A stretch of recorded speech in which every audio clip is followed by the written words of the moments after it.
Hi guys, welcome to another segment of Word of the Day. My name is Caesar with Inspire Movement. I'm very glad that you're joining us for another segment. Today we're analyzing the word morals, morality. With morals, essentially, it's a person's standards of behavior or beliefs concerning things that are acceptable and not acceptable for them to do. What are some commonly thought of moral standards for people to follow? Do unto others as you want others to do unto you. Be dependable, be accountable. Do not cheat. Always say the truth. Be courageous. Be brave. These are essentially very common moral standards for people to follow. And there's others, obviously. Why are these things so important for us to follow? Well, for one, from a sociological perspective, there'd be societal collapse. Think of it, like a Western flick and gunslinging in order to settle a dispute.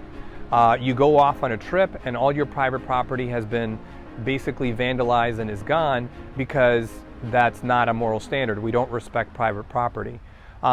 Trust doesn't exist. So you can't really business transact anything, right? Because nobody can trust anyone. Everybody's trying to cheat their way through.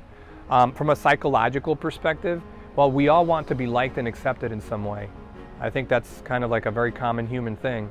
And we don't want to be the bad seed or the bad apple. And I do think that most people are inherently good.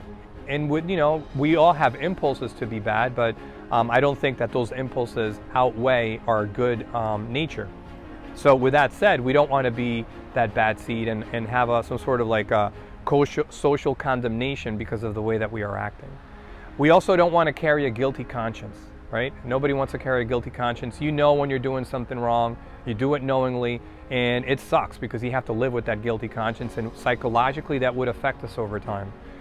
If you are a person of faith and you are a believer of some form of religion, from a theological perspective, doing bad things and not having any sort of moral compass is not good, because most of us that do believe in God have some form of I'm not going to say maybe like a judgment sort of thing when we're in our afterlife, where depending on how we acted, things could go one way or the other, essentially. So from a theological perspective, there's also that sort of a lens to be considering morals.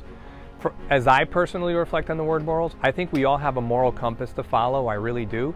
I think that when we do something knowingly wrong, there's some sort of bodily behavior. Our palms get sweaty. I know for me, my gut starts churning. I feel some sort of butterflies in my system because I know I'm doing something wrong and I'm sort of force feeding it to do it anyway.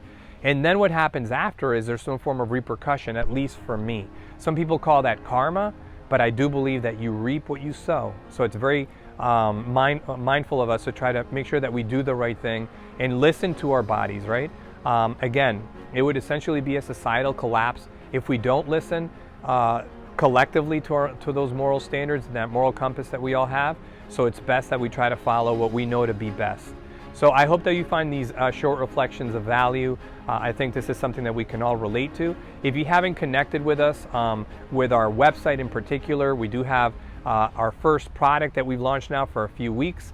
Please connect with us. It's www.inspiremovement.com. Please tune into our YouTube channel series as well, as we'll keep on adding more and more interview segments, and also our Facebook page and our Instagram, where we're actually letting you know events and activities that we're going to be participating in over the next week. With that, I hope that you have a blessed week, and I look forward to talking to you again next week. Bye-bye.